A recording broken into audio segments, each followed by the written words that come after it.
Ya, selamat pagi. Pagi. Pagi.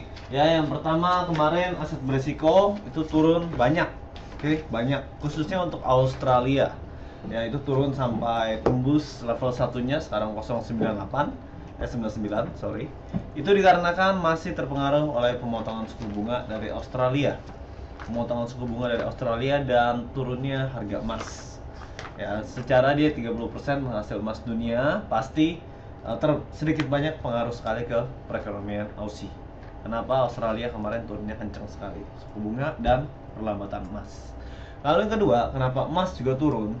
Produsen pertama untuk emas adalah China, ya, dan pemegang devisa terbanyak emas adalah Amerika.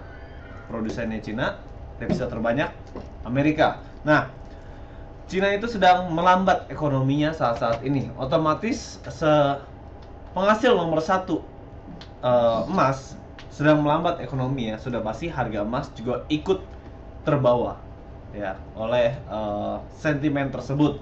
Makanya juga emas turunnya lumayan jauh. Tetapi belum terlalu jauh karena emas masih bisa turun lagi ke depannya.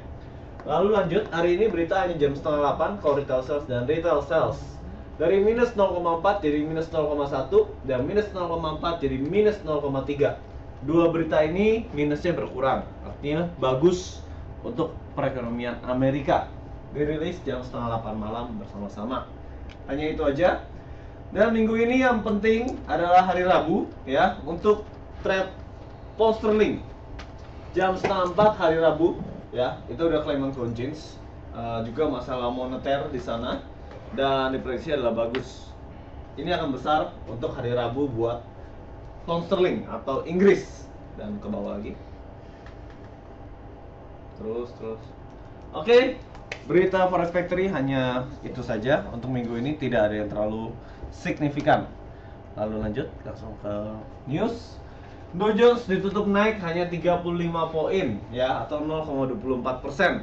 Dan tadi pagi pembukaan untuk Hang Seng adalah strong downtrend ya. Untuk Hang Seng Hong Kong ke bawah. Jepang harus hormati aturan internasional atas yen. Pertemuan G20 baru-baru ini di Washington membahas masalah mata uang ya. Kenapa yen bisa naik sedemikian rupa? Itu tidak banyak negara yang memprotes kenaikan yang terlalu ekstrim dari USD JPY atau yen. Oke. Nah, kemarin pertemuan G20 itu bilangnya yang pertama mereka akan menjaga perekonomian global. Yang kedua, mereka bekerja sama dalam berbagai sektor dan perekonomian. Dan yang ketiga, aku agak lupa, nanti ya saya update lagi. Pokoknya dua berita itu hanya berita-berita yang pada umumnya, nggak ada berita yang signifikan dari pertemuan G20 kemarin. Oke. Dan defisit Amerika Serikat berkurang. Kenapa? Karena ada beberapa perusahaan yang bayar ke pemerintah lagi. Fannie Mae dan Freddie Mac membayar utang bailout pada pemerintah lebih dari 59 miliar. Fannie Mae itu properti, perusahaan properti ya.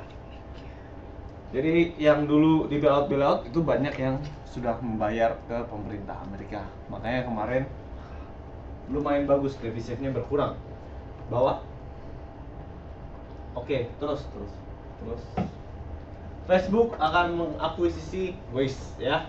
Ini navigasi satelit. Waze itu navigasi satelit dari Israel dan senilai 8 juta hingga 1 miliar US dollar ya.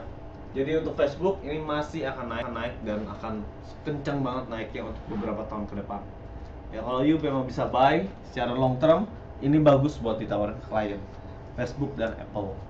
Buat ini ya, buy long term maksud saya. Oke, Facebook itu pernah ditawar oleh Yahoo. Itu 1 miliar US dollar. Dan Google pernah menawar 1,5 miliar US dollar. Ya, dan semuanya ditolak oleh Facebook karena dia mau berdiri sendiri. Jadi Facebook ini kedepannya akan sangat besar sekali. Dia mau rilis handphone juga, dan sekarang Anda smartphone bisa langsung ke Facebook ya. Oke, next. Langsung ke chart. Oke, ini chart untuk Dow Jones. Anda bisa lihat di situ bahwa harga sudah menembus 1500 dan sudah sangat tinggi sekali. Ya, 15.112. Masih bisa naik tetapi terbatas kenaikannya.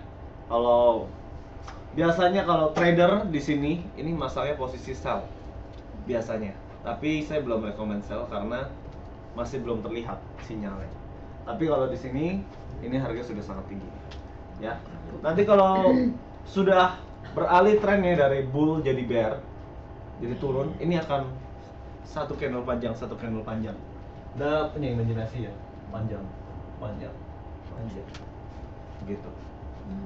Jadi hati-hati untuk harga-harga saham Amerika saat ini. Oke, next. Hang Seng sell strong, ya, sell. Stop loss 23455.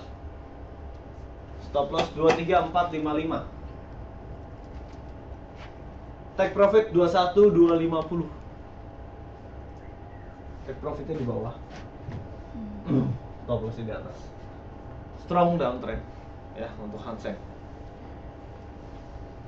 Next. Shanghai masih sama, rekomendasi adalah buy dengan stop loss 2151. Stop loss 2151 buy Shanghai dan take profit 2500. Masih sama untuk China dalam minggu lalu dan hari ini. Next. Ini untuk emas ya. Untuk emas, nah ini yang main emas harap diperhatikan. Yang pertama, emas ini baru memantul. Oke. Di sini Anda lihat bahwa harga berkumpul, oke? Harga berkumpul, ada pertarungan antara pembeli dan penjual. Lalu di sini harga mulai turun, ya. Ini berarti harga dimenangkan oleh penjual atau seller, lebih memegang dominasi untuk emas. Kalau di sini rekomennya sell, stop lossnya 15.00, ya. Stop lossnya jauh 15.00 dan take profitnya ke bawah 13.00, 103.000. Oke, emas di sini. Ini apa naik turun?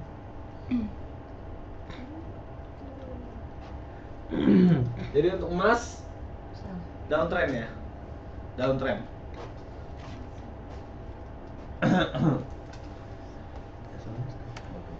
Ya, ini untuk Australian versus US dollar. Ini yang mau main forex hari ini kesempatannya bagus banget nih. Oke, Anda bisa lihat di sini satunya ketembus ya, 098.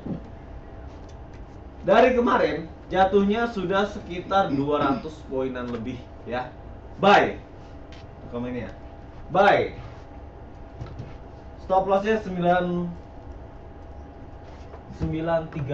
ya, 0.9930 stop lossnya. Dan take profitnya 10071.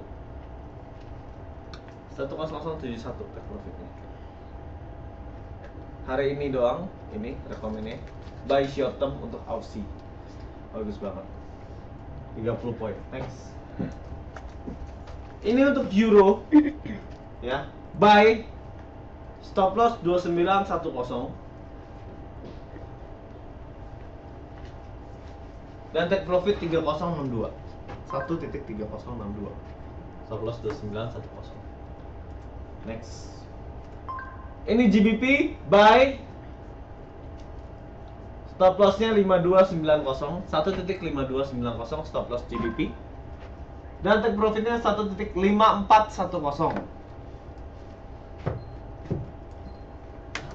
Next. USD wait and see. Ya. Oke, sekian dan terima kasih.